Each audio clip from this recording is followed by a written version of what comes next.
Hey everyone, before we start today's episode, I wanted to quickly tell you about the membership drive that I am doing on patreon.com/FireTheseTimes to celebrate over 2 years of this podcast. If we hit the goal of 100 new supporters at $5 or more a month or 50 a year, I'll be able to hire a producer, which would give me more time to focus on the research and interviews and actually start releasing 2 episodes a week instead of 1. If you become a supporter, in addition to getting early access to all episodes, you will also have access to our monthly hangout, in which myself and everyone else who supports this project come together and chat about pretty much everything. It happens every month on a Saturday, and you have access to the link and everything related to that on Patreon. And lastly, if you cannot donate, you can still support by sharing this podcast with your friends and families and leaving a review on Apple Podcasts or wherever else you get your podcasts. This helps get more exposure to this podcast and introduce it to more folks. You can also follow this podcast and project on YouTube, Twitter, Instagram, LinkedIn, Substack, and of course the main website. So thanks again everyone, and I hope you enjoy this conversation.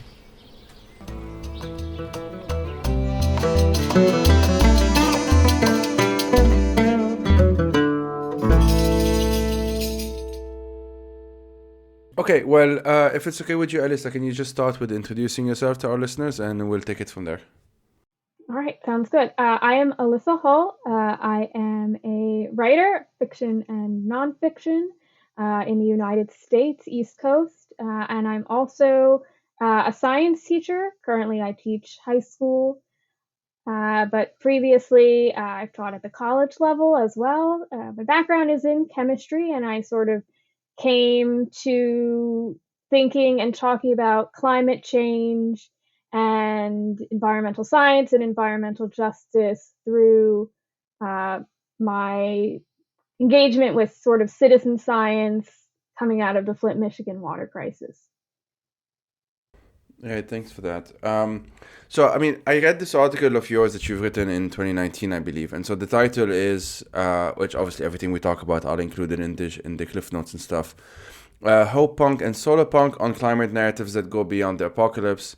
And then the subtitle is like Alyssa Hall tries to find optimism in teaching cli-fi or climate fiction, for those who don't know, to terrified students. Talk to us a bit about that. I obviously will have a lot to talk about this. It's something that I definitely am very concerned about, how to talk about something that is quite obviously very terrifying or can seem very terrifying, especially to young folks. How did you first encounter this problem? If you can talk to us about that first. So this article came almost directly out of a lot of conversations I had in summer of 2019. So at the time, I had this teaching job at the University of Delaware, and I was fortunate enough to find this conference workshop sort of thing in New York City called the Arctic Cycle, and it's since been renamed the Arts and Climates Initiative, and it's run by Chantal Bilodeau, who's a playwright.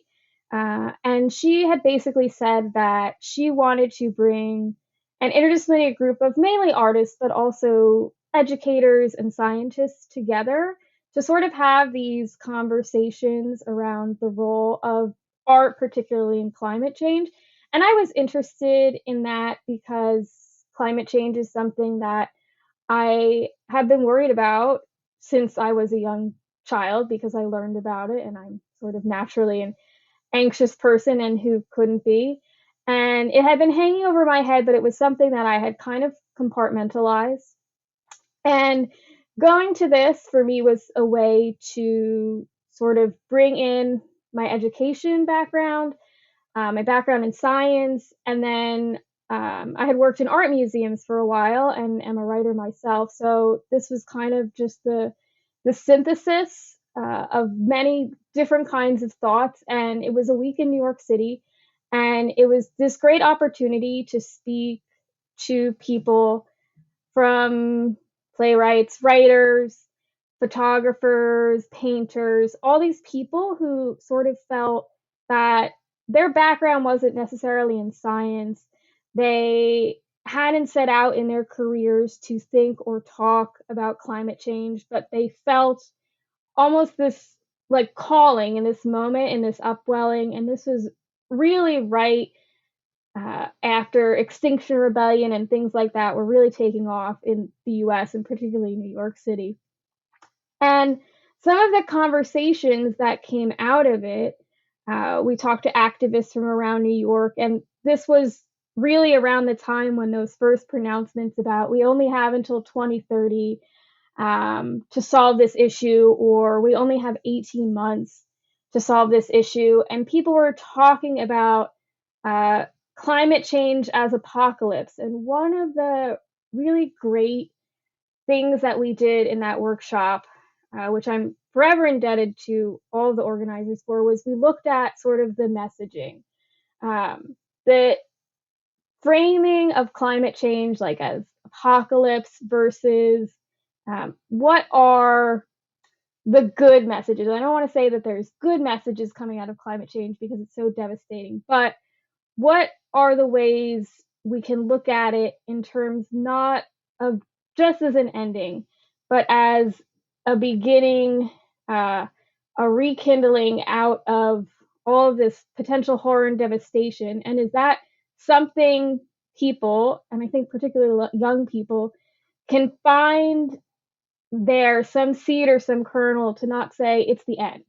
Because I honestly talk to students or young people and they think like 2030, like that's the end. Like they can't articulate anything beyond that. And so trying to explain that no, there's not an end, a severance, that there is going to be something beyond that. And it is within our power to decide now what that will be, is kind of where I started first thinking about, especially this framing, which is so Western, of climate change as apocalypse. And not that it's not bad, that it's not devastating, but that this is the only kind of cultural narrative we have to talk about something of this nature. Yeah, and I guess immediately the first thing that comes to mind is just how disempowering thinking about climate change in this way is. And obviously, as you said, it's not that there isn't some kernel of truth to it. It's not that it's good in that sense. It's more that how can we frame something that's so complex and, yes, definitely bad in many ways, and might even get worse, and there's just so much to deal with for myself, and I've been thinking about this for quite some time. For a much younger person, I guess the a good segue here would be to ask you, if that's okay, what how do you feel, or how do you think educators, science educators specifically, what have they gotten? And this is kind of a generalized question, but what have they gotten wrong in past decade or 2 decades that we can now fix, if that makes sense? I think one of I think there's two things that I'm going to talk about and they seem almost contradictory. I think on the one hand, um, I think we can go kind of too hard or too soft in terms of our thinking. I think on the one hand, there's a tendency, and I think this really depends on the age of the students you're dealing with. So I deal with high schoolers, and I feel like this is something I wrestle with a lot. But I teach anywhere from 14 to 18-year olds, and I don't want to be unrealistic, and I don't even want to be unrealistic with the really young children, my nephews, in my life either, about what we're facing. But also for me, I think reflecting on growing up, um, I think there were things that scared me so much that for so long I avoided dealing with the problem at all, feeling that it was completely insurmountable or that it was only something that scientists could deal with. So I think on the one hand, that we have to hit the realism of it home in terms of what we know, that there's uncertainty about what we know might happen in the future, although there's certain paths, kind of like a hurricane tracker. That's usually the model or the metaphor I use with my students, that the science alone can't determine what human decisions we make that will affect the outcome. Um, but to also, I think, as science educators, I think this is more an issue at the sort of higher ed level, college level, university level, than for those who teach, say, elementary, middle, high school students here, um, that we're avoiding the emotional aspect of it. That this is something that people even now are almost calling sort of pre-traumatic stress disorder. That learning about these events and focusing on it, maybe especially from a natural disaster perspective, is really emotional. And to not acknowledge, to walk into a classroom and present this information sort of as facts, which they are, but then to not acknowledge the sort of emotional or existential burden that this places, not just having to witness, but also for young people to also be culpable, whether or not that's sort of the reality that we're facing, that they do feel that one, they play a role in this, and two, that it is being left to them to clean it up. I think not dealing with the emotion is one of the ways that this problem has been avoided for so long, because it's easier to sort of deny or enter a state of numbness or shock than it is to confront those emotions, especially when teachers and students themselves don't have the resources to. Yeah, I I think I can say that I've had a pretty similar trajectory in the sense that obviously I've mentioned this a number of times, but my background, so my undergrad was in environmental health, but that was in 2013 when I graduated. And up until recently, so almost a decade of a gap between when I essentially stopped. I'm not gonna say stopped thinking about climate change because that wouldn't be accurate, but stopped feeling like I could do something about it. And I would say a couple of years ago when I started to become a bit more active on this, 2, 3 years ago now, around when you wrote that article, actually, around 2019 or so. And in that period, the information that I had about climate change was so paralyzing. And that was, as I said, like that was in 2013, 2014, that it effectively prevented me from feeling that I can do something about it. And that sense, just that belief, which at the end of the day is a belief, because no one can tell me you can't argue your way out of out of convincing me, if you want, in that situation. Here I'm sort of trying to think out loud with you that this can, like, I can do something about it or I cannot do something about it. At the end of the day, there is an element of belief in this. The visions that were around me back then, when I was doing that undergrad, when I was studying it as a scientist would, basically these are the facts, memorize the facts, reach some conclusions, and that's it. It didn't get to a point where this was also packaged in a way that gave me tools that to change those, to actually have an impact on the world. It was more like, this is happening, but you're not really involved in this. You're disconnected from this. You're not, there is nature, right? There is nature, and then there's you, and those are two separate things. Mm-hmm. There's the world, and then there's you, and those are two separate things. There's climate change, and there's you, and there's two separate things, etc. And I don't quite know what is the thing that moved me to sort of the other side, if you want. So, like, going back more into an activist framework, if you want to use that term or whatnot. I do think it was probably the Extinction Rebellion, the climate movements in general, the Fridays for the Future, and those kinds of things that definitely galvanized my interest again. And again, I don't even think interest, because I was always obsessed, but like the sense that I could do something about it. This is what really changed in the past 3 years. And one thing that has helped me, and this is where we get to the article especially, is this element of fiction. And this surprises a lot of people, because fiction, for the most part, is seen as, well, it can be entertaining, some good fun. Maybe it could be meaningful and deep and so on, but it's not practical. It's not, you don't read fiction necessarily because, as if you're reading non-fiction. There is this separation, which I tend to disagree with, actually, but maybe we can get into this a bit. But how did you get into, and I think most people already know by now because I've done a number of episodes on solar punk, but for those who don't know, how did you get into solar punk, and how would you define it? And how did it help you, if we can put it that way? I think I came to it's and I think this is part of the nature of solar punk, that it is sort of this like very dispersed thing. So I came through it sort of just across like Tumblr, um, Twitter, sort of as an aesthetic. And there wasn't a lot out there at the time when I first sort of engaged with it.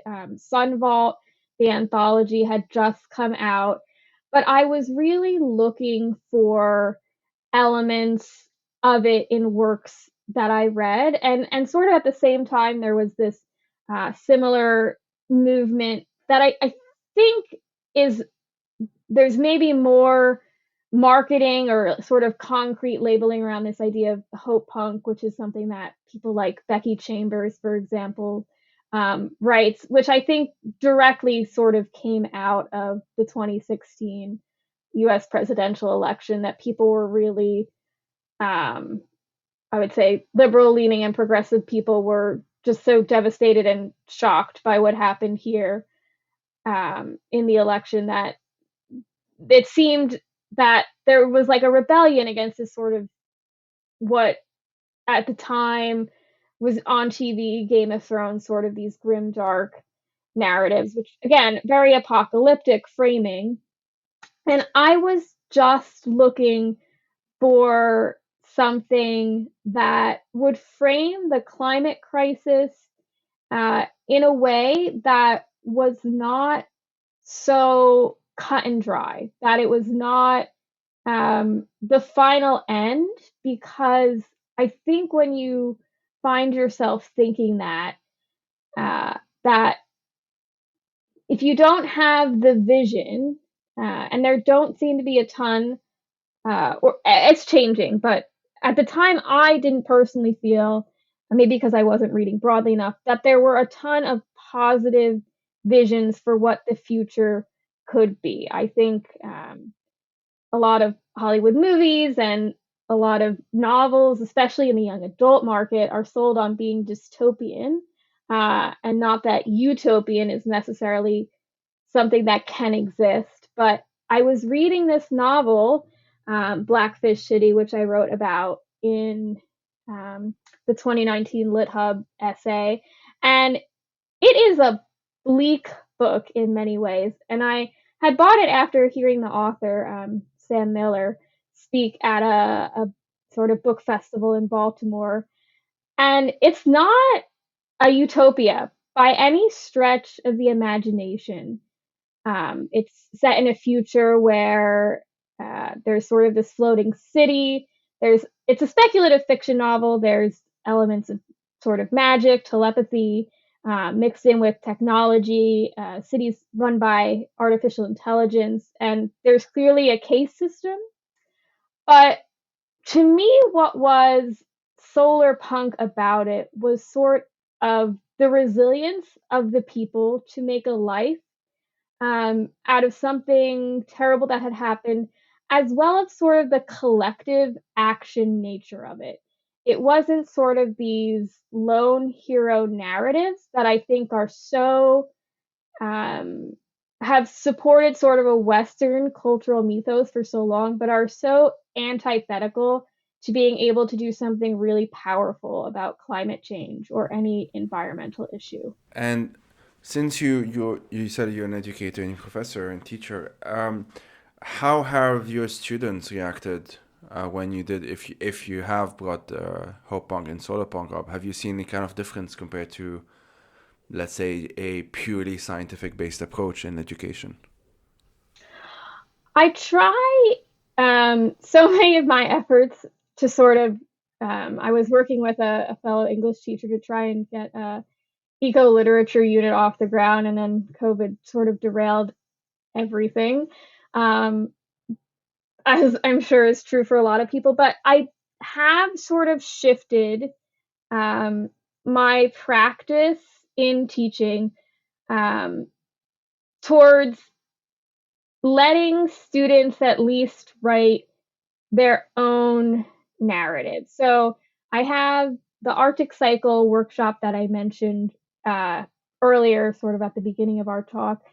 came out of this book of plays that Chantal had written and commissioned, basically a playwright from every one of the 50 US states to write a short one act play about climate change. And every 2 years or so, they try to stage it in every state in the United States. And not all of them are what I would say solar punk, but a lot of them are. And so my first year, sort of following that article, which was it was right around the time of COP25, the United Nations conference. And so I had the students basically, I read them, I did my sort of one person performance of one of these plays.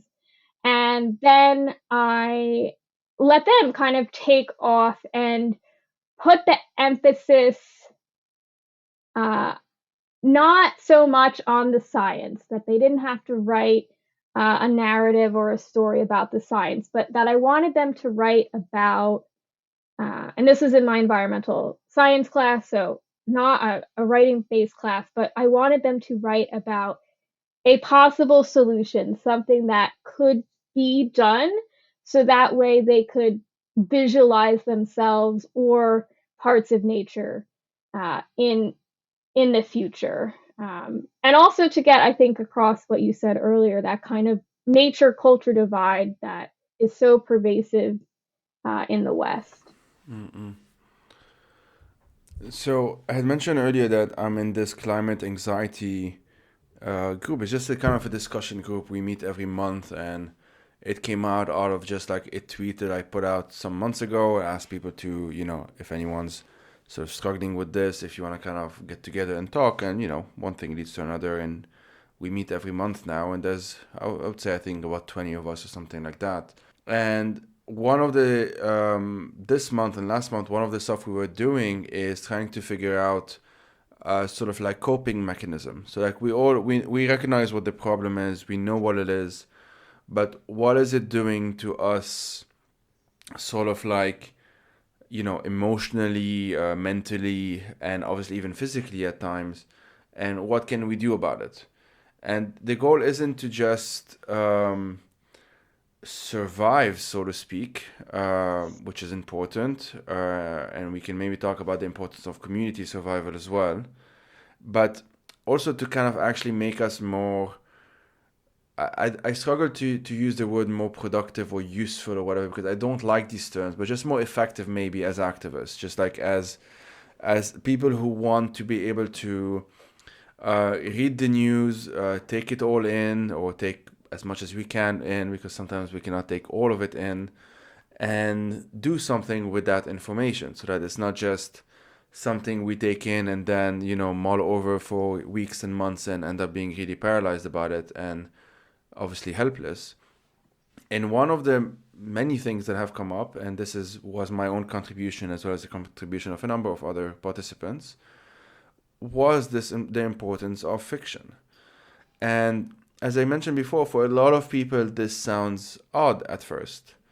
As I said, fiction is not taken as seriously, I would say, by most people. And even when it is taken seriously, I don't necessarily think it's taken seriously in the sense of it being politically relevant. Or, politically relevant is the term I would use, like useful to our modern age, maybe is another way of putting it. Solarpunk has changed that for me. And not just solarpunk, there are some other futurisms, like Star Trek is one that I mentioned at times, where it's just a matter of the story isn't necessarily always good. Even the books aren't all good. It's a very new genre, so some are better than others, and so on. I'm sure many of the best kinds of works have yet to be even written, let alone published. But they allow me to sort of place myself in a different mentality, but also a different context that doesn't exist around me. Like, that's the power of the imagination, right? And because it's solarpunk, and for those who don't know, solarpunk tends to have a lot of the ethos tends to be around like DIY culture, like do-it-yourself culture, community building, gardening, renewable energy tends to be. There's a lot of degrowth. There's a lot of you have all of those things. There tends to be a focus on what can we do about it? This is the whole the DIY aspect of it. Like we know this is a problem, we know this is bad, we know it is likely to get worse, especially given the current track we're in. But what can we do about it now? And how can we hold these different um, how would I say this? These different potential futures at the same time. Like we know there is, I'm kind of being simplistic about it here, but like, scenario A is it feels like a catastrophe. Scenario B is slightly less so. Scenario C is slightly less so. Scenario D, well, it's bad, but we're actually coping with it better than we thought we were, and we're even reversing some of the damage. We're getting into rewilding. We're getting into a number of different practices. All of those things tend to be absent from discourses around climate change. And I do think overall, and I think we have enough years behind us now that I feel like I can say this confidently, it's done more damage than good. Or at least it's done a lot of damage. I can, whatever. But it's definitely done a lot of damage. And I'm curious, it's like, obviously you wrote this in 2019, so like not that long before the pandemic started. We're very much still into it. And two years into this pandemic, we have, depending on where people listening are in the world, so I'm sure this changes depending on where you are, but generally speaking, there are a lot of there's a lot of talk of this being over, this no longer being a thing. There's a lot of fatigue. There's a lot of denialism, which is forcing its way against the medical community's best advice. And we're seeing again what I would describe, among other things, it's not the only component, as a lack of imagination, as a desire to quote unquote go back to normal, quote unquote normal, and not really thinking about how can we get out of actually getting out of this and getting out of this better as a society than we were when we entered into it. And these are the sort of things that I think solar punk has something to contribute to. And I admit it frustrates me a lot that we're not at a stage yet in terms of discussions, public discussions, the discourse, whatever we want to call it, where we take these things as much for granted as the fact that a 5-year-old today would know what a zombie apocalypse is, because those are cultural tropes that are everywhere in movies. They would know what a superhero is. They would know what the Avengers are. They would know all of those different things, but they wouldn't have necessarily the tools to actually impact their own present, let alone their future. Anyway, I rambled on a lot. I'm curious if you have any thoughts on, yeah, like 2 years into the pandemic, how, if you had written this article today, for example, what are certain things that would have changed, let's say? I think in many ways I have to sort of, there are things that make me, coming out of the pandemic, that make me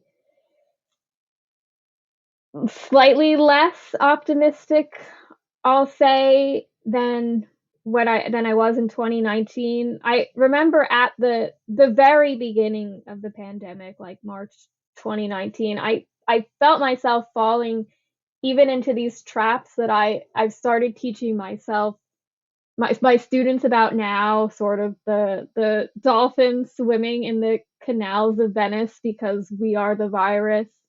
I think that was so easy to sort of in lockdown fall into, and now to sort of push back on, like, no, that's not a true statement. There are generally a small minority of people on the planet responsible, particularly living in the global north, for the catastrophe. So saying we are the virus just has a whole host of connotations. Um, but it's hard to view sort of the resistance to what the medical experts say, the partisanship, and also this kind of desire to return to normal, when I think, like, a year and a half ago, people were thinking, well, normal wasn't working out so great at the time. And I think the convergence of the pandemic, in the United States, the George Floyd protests and Black Lives Matter. Um, a lot of that seemed at the time like this upswelling for change, and it is disappointing and hard to wrangle with now. This sort of um, it's pandemic exhaustion, which I try to tell myself in a way is normal, but I think it's revealed that there are things during the pandemic that I observed that I would find um, like in a way hopeful. Like the solar punk focuses on, I think, like I said, a lot of collective action, a lot of community survival, and I think despite the fact that people had to isolate, had to be away from each other, the sentiments were often shown in these like Hollywood disaster flicks, or like it's every person for themselves. And I definitely did not feel that way during the pandemic. I mean, there was hoarding on some accounts, but there was also these mutual aid societies. There were people, again, perhaps in the face of the failure of their governments to do so, people getting together to make DIY respirators and things like that. So I try to, in myself, balance um, the the positive sentiment with the negative sentiment. On the one hand, remembering that we tend to view the past like more positively, and we tend to catastrophize more about the future. And I'm sort of trying to ramp up for an Earth Day sort of pledge activity at my school right now. And just at least in terms of the United States, like looking at some of the like statistics about what people really believe.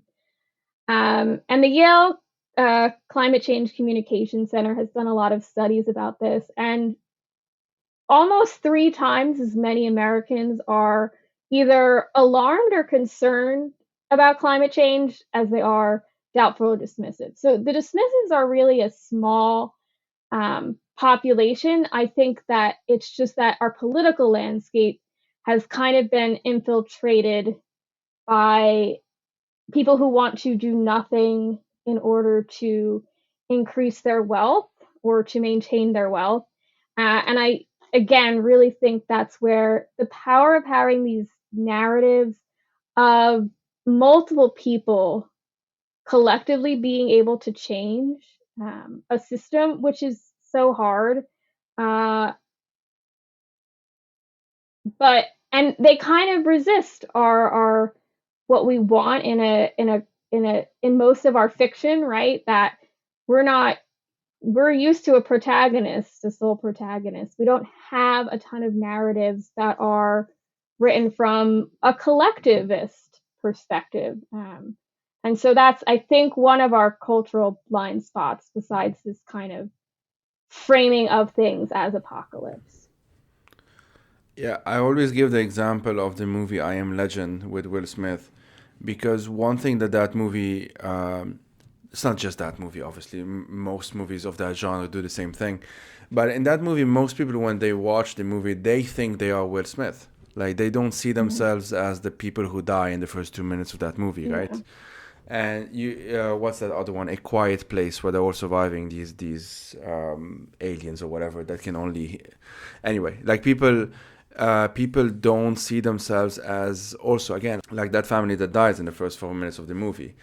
They see themselves as like the protagonist, the family, the mother, the father, the teenage daughter, maybe, what have you.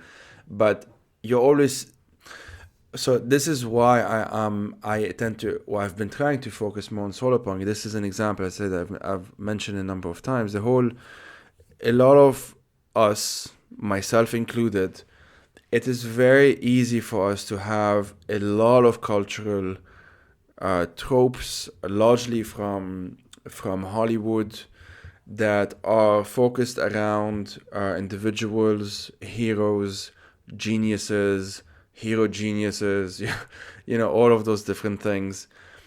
tends to be someone who knows a lot and or is very strong and or is very charismatic, but ultimately they just have something. They have some kind of skills, magic powers, superhero powers, whatever. What we see much less of, and this is where as a very passive gamer, like I'm not super active about it, but I'm very interested to see how this genre can also translate into video games, because if you think about it, video games is where you can have a lot of that playing out, like where its potential can maybe flourish the most, although it's not happening yet.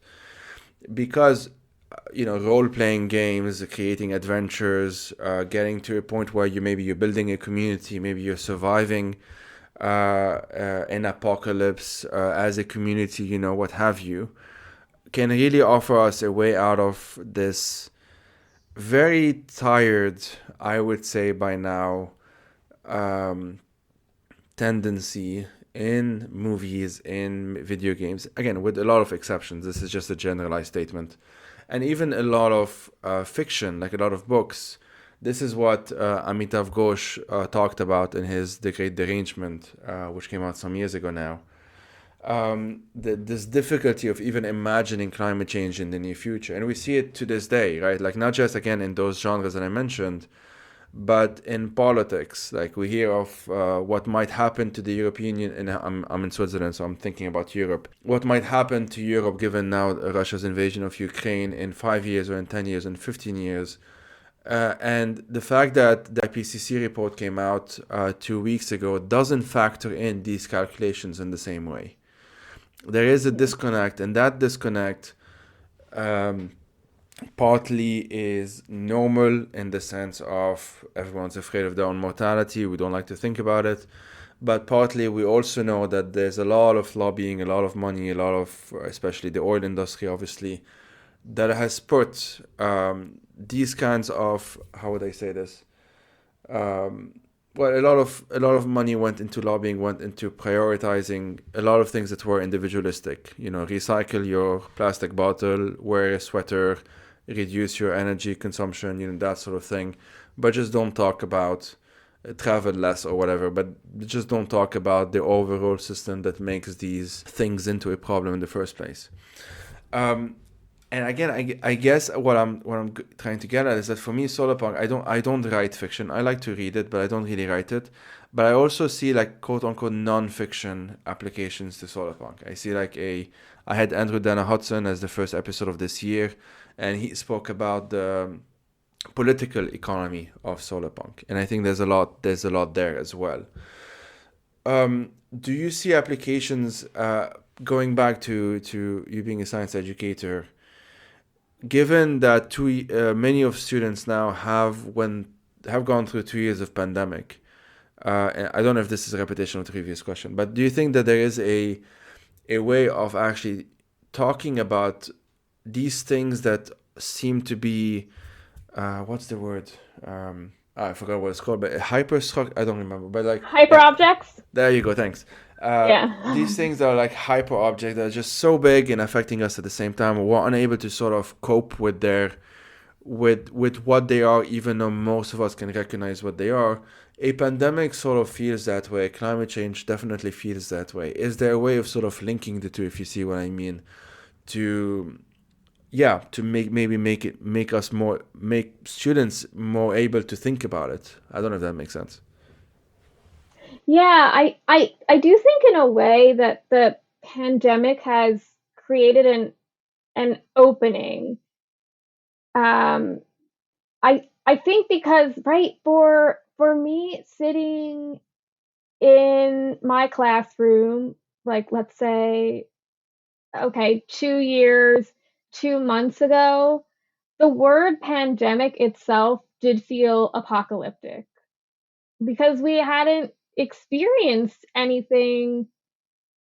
I mean, never in my lifetime. People were drawing parallels to the 1918 Spanish flu, and it's been devastating in many ways, but for many people, and we're still kind of dealing with the after effects of it, and we will be for a long time. But I think one of the things that it reinforces, or I'm trying to reinforce, is that there is this connectedness between us and people around the world, because I think that's important for my students, especially, and it's hard with teenagers to get them to recognize that our actions, what we do or fail to do to meet this crisis, does impact people who we may not even know, to think about sort of this nature culture divide, because as we push into more deforestation, more urban development, things like pandemics become more likely. So that's the sort of scientific side of it.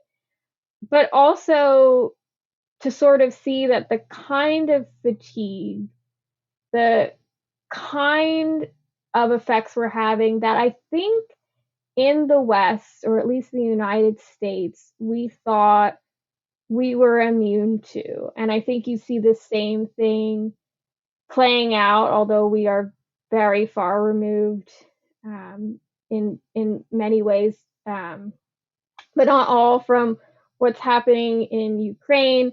But the idea that we were kind of at the end of human progress, that we had made it, and that,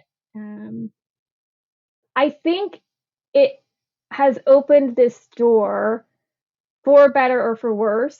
I think, like you said, confronting our mortality, which I think is why climate change is so terrifying to so many people, because we assume that we are going to live to a certain age and that we're not going to have to leave our houses in the middle of the night with our children because of a wildfire. So I think it's put the uncertainty, and again, this like very tenuous connection that we have to the world, maybe back at the forefront of our mind, at least for a while. And I think the returning to normal is sort of the fatigue of having to deal with that.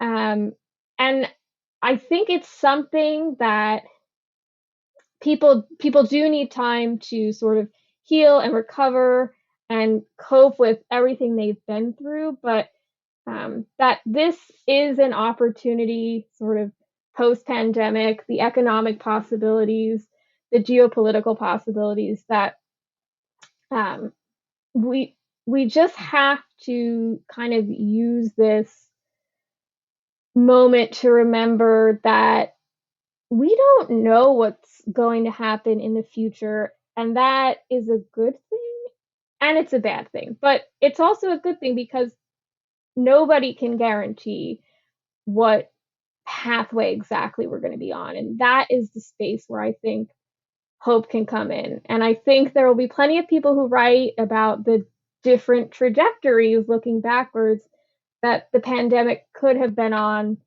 and that may not be come out in time to be paralleled with what we can do right now for the climate crisis, but I think there's those possibilities there. Yeah, no, I definitely agree. There's this term like shifting baseline syndrome, um, which has both negative. Usually, the negative aspect is what's talked about, but it has this certain positive aspect in the sense that shifting baseline, for those who don't know, is like the idea. The usual example that's given is that a fisherman who is used to 100 whatever tons of fish per year, that's probably a lot, um, thinks that is a normal number, but let's say that that fisherman's father or mother, the normal for them would have been 200 or whatever. That what we consider normal changes.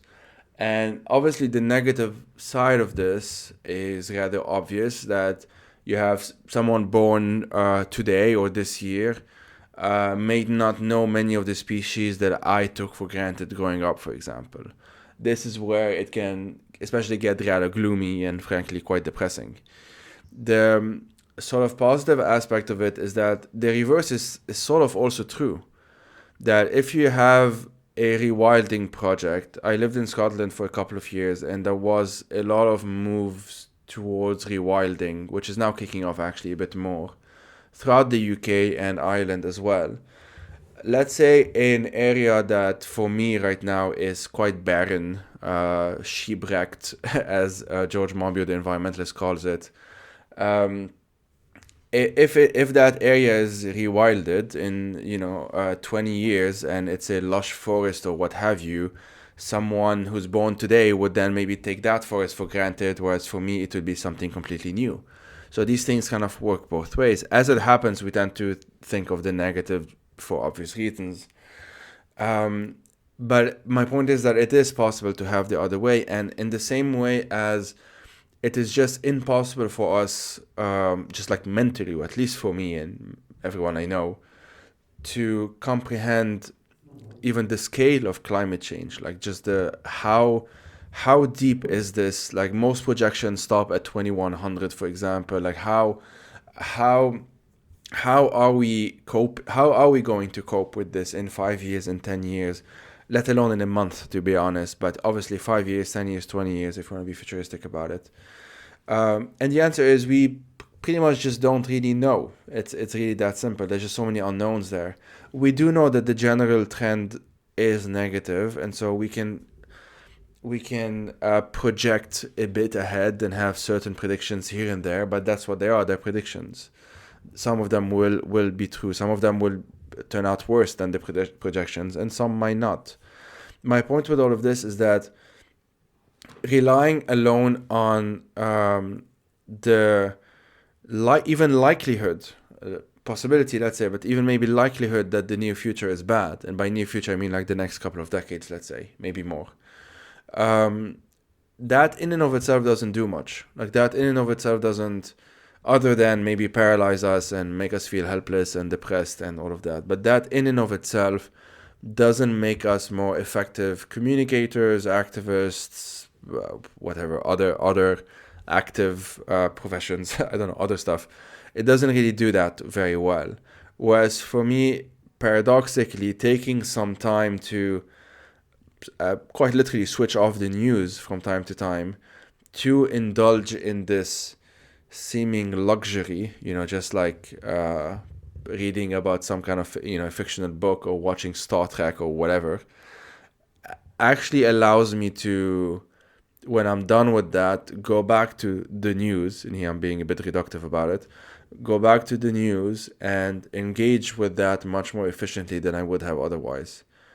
And I feel like, I don't know if you would agree with this, but I feel like this is still taken for granted. It's still taken for granted that, or let me put it this way, a lot of, and this is from experience and from a lot of even that climate anxiety group I mentioned, a lot of people feel that if they don't keep up to date 24/7 effectively, they're sort of failing somehow, even morally failing. They're just not doing their duty. And I understand that, and to be honest, sometimes I do it myself. But there has to be a way of balancing that out with ways of actually acting upon that news. And this is where the imagination comes into play, if that makes sense. Yeah, I agree with you 100%. I haven't read all of it, but I think that this is something that Adrienne Marie Brown talks about in her book Pleasure Activism as well. That and I'm myself on a like very strict news consumption diet because in a way, I wrote the 2019 article for myself because I need to find a way to go into my classroom and like walk that very fine line, because it is like it's not alarmist, it is alarming, um, but also to not shut down the discussion. And I think that people who have kind of progressed and dealt with those like feelings of despair, hopelessness, and if you need to not read the news for a bit, because people who I think are engaged in climate activism, climate storytelling, we're aware of, I think, the trajectories. So Uh, my time is definitely sometimes better spent doing that kind of nourishing, um, because otherwise I'm going to spend all my time holding in my head like the one horrible outcome, um, which again, do I know if that's realistic? Not, but my brain can come up with like hundreds of scenarios. But on the other hand, and in a way, it feels self-indulgent. Maybe it is, and it's hard to divorce it from sort of, I think, what we were talking about earlier. These kind of like greenwashing, emphasis on individual action, having to be this sort of ideologically pure environmentalist. That was like a very deliberate construction, um, of so many of these big oil companies, that's still ongoing. And it's also really interesting to read and think about how they infiltrate sort of elementary education, at least in the United States. But I think some of it comes from ourselves as well, coming from like a place of privilege. I know from my own upbringing, like I am not on the Marshall Islands. My community is not at risk in the next 2 to 5 years of just completely disappearing. And so, but I know that any step I can take, um, and again, there's this balancing act between the collective action, um, which is very powerful, and there are personal things that people can do that reducing, um, my carbon footprint in any way and engaging in climate action reduces the amount of parts per million greenhouse gases in the atmosphere, and that is a benefit, right? That is a small thing, um, that can hopefully put us on a track that's less bad. And sometimes in this crisis, if less bad is what we can strive for, then I think that's something that we have to, um, I don't want to say resign ourselves to, but accept that this is not necessarily an immediately reversible problem if it's ever reversible. And again, it's just because it's so hard. Um, I once had like a friend or colleague say, like, we don't like carry the memories of our generations physically with us. And it's hard to project ourselves so far into the future and so expansively because this is a hyper object, right? This plastic pollution in the ocean, the things that are happening in the Amazon. But to take to do what you need to do individually so you can then move collectively. Yeah, yeah, and this is, I think, if I'm not mistaken, Andrew Dana Hudson actually mentioned it when I last interviewed him. Um, he mentions this exact. I think it was him, but let's say it is. He had mentioned this example of when he became vegetarian. Although he knew that, and for environmental reasons, he knew that in and of itself obviously wasn't gonna change the world, but it allowed him to almost place a sort of a and here I'm very badly paraphrasing, but it sort of allowed him to, when he would think about food, he has this extra thing now to think about. He had to make an effort. He couldn't take all of the food that he was eating for granted because obviously some of it now he wasn't eating anymore because he became vegetarian. Similar for me, I've been vegetarian for about 15 years now. One thing that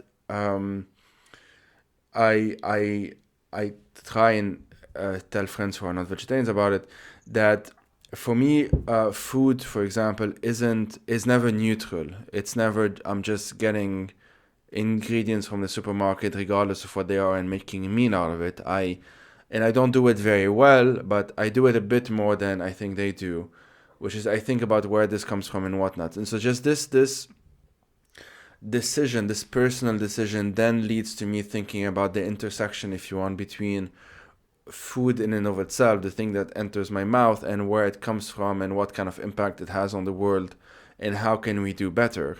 I know that George Monbiot, the environmental writer, has a book on this that is coming out, I believe, in a few months actually. Mm. People can check that out if they want. It's probably on his website. But because I know this because it's this insight I did get it from Monbiot. I would credit him with that.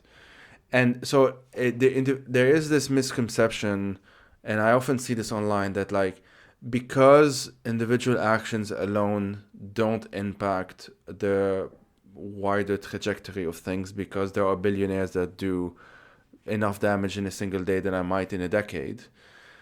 Because, and that is true, and that should be tackled. That does not mean that the other extreme is also wrong. It doesn't mean that we shouldn't think about our individual actions. There is a balancing act, if only for the reason that I just mentioned, that you mentioned as well, which is that, but me telling myself that I can do this because I'm in Europe, that I can travel to most places around here by train, car, buses, what have you, rather than take the plane. That in of itself won't change everything, but it allows me to actually think about these different alternatives. At least for me, that's what sort of works for me. I'm not saying it works for everyone. And this would be the balancing act, as far as I can see it. And solar punk allows me to do that because the DIY culture, common, mutual, communal gardening. That's the word I was looking for.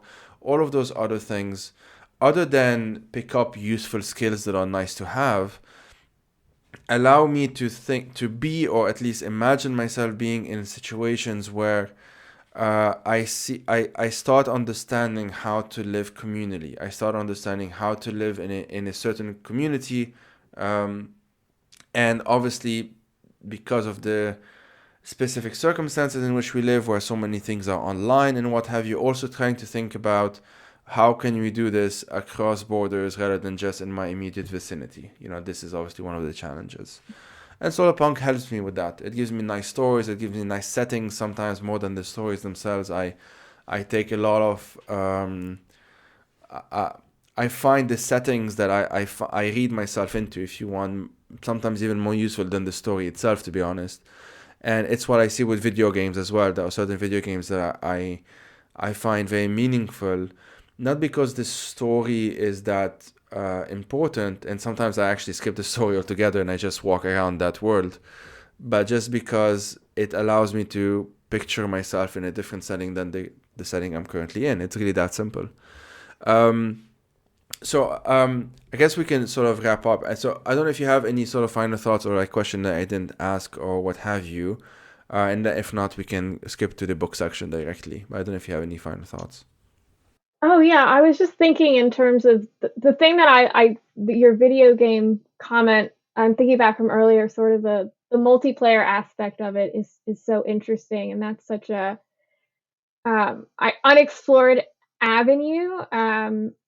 One game that I played recently was an indie game. Is called, and this is the other thing I like about um, Solar Punk. I think the focus on like the small setting is so like that community aspect, and just like the richness of um, a small space and feeling grounded, because I think um, we like kind of connect to disconnect nowadays, especially with the internet, that we're globally connected, but that means we're also connected to nowhere. I think that goes back to your point about knowing this kind of vanishing of like the natural names of things, the names of birds, the names of plants. But one game I played recently is called Mutazione. It's this cute little indie game, maybe 2-3 hours, but it's really interesting. It's basically a game about gardening, and there's like an island, an asteroid hit it, and the people there have basically mutated. So I actually think there's a kind of like an apocalyptic beginning of that, and then it's kind of in a way post-apocalyptic afterwards. But the entire mechanism of the game is talking to people, getting seeds, and planting gardens. So it's like very sweet, very relaxing. Um, And then another game that I kind of like that I just started playing, um, and I think other people have talked about this one as well, is Cloud Gardens. It's basically just this little. Have you played it? Do you know what I'm talking about? It's there's no people in it. It's basically just kind of almost like a world builder where there's like an old road sign and you grow plants. And to me it's very much like a solar punk aesthetic, because that's kind of where I remember first seeing solar punky things, was kind of this green gardening permaculture even aesthetic, but like wreckage and trash, but kind of having it used in a way that is reminiscent of upcycling and just growing plants and connecting seeds.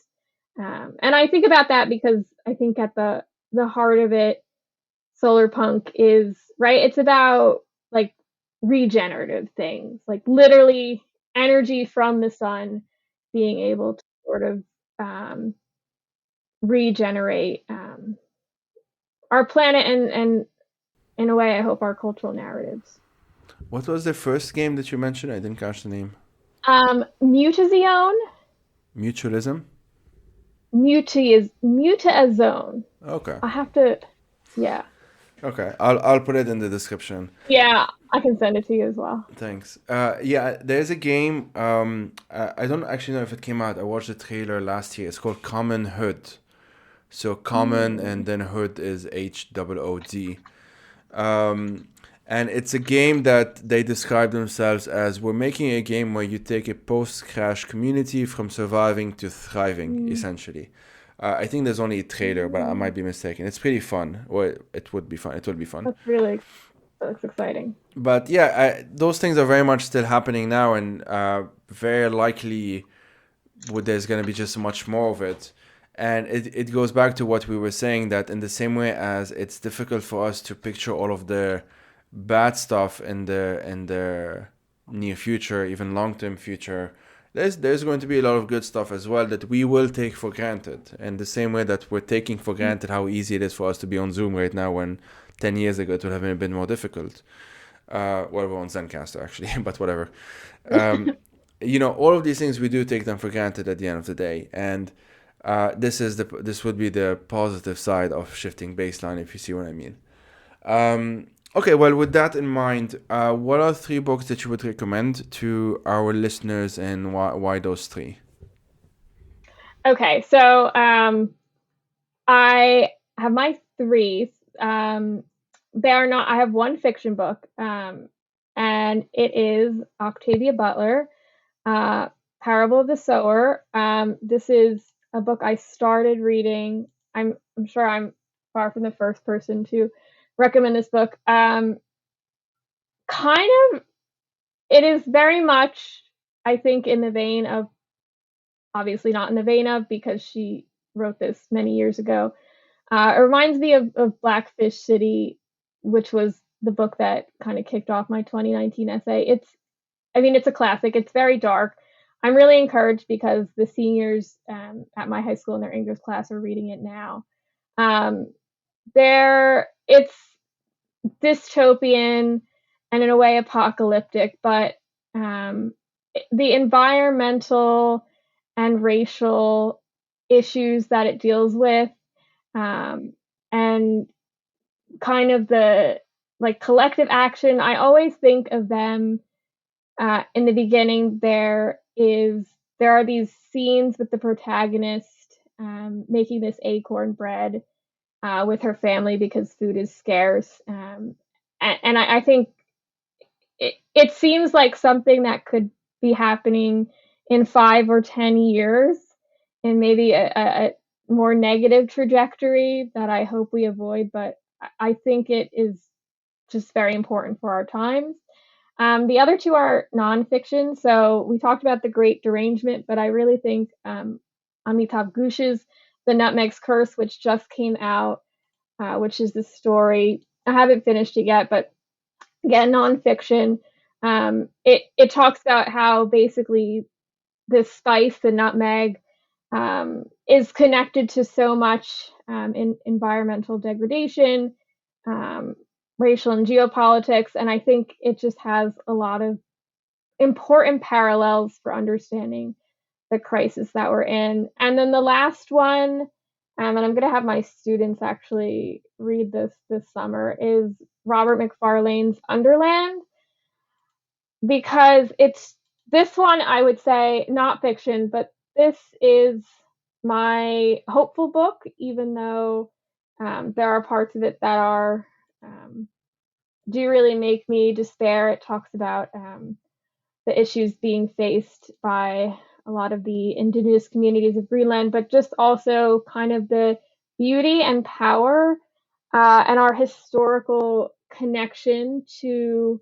the um, natural world. And I think viewing it through this lens, this is, I think, the best book that I think people can read to maybe understand climate change and environmental issues as this hyperobject, because it really gets by looking at the literal spaces underground, our feet, the idea of the world, geological deep time, and it's just beautiful. So I think for people who need to feel that nature connection, it's just a really beautiful book. Amazing. Alyssa, thank you a lot for your time. This was fantastic. You're welcome. Thank you so much. It was a wonderful conversation.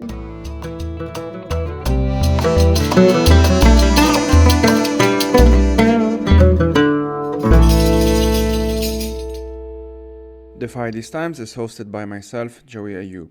I am also its producer, researcher, writer, and sound editor.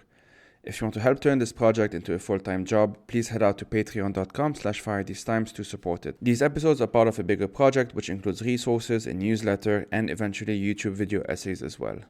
As always, thank you for listening and take care.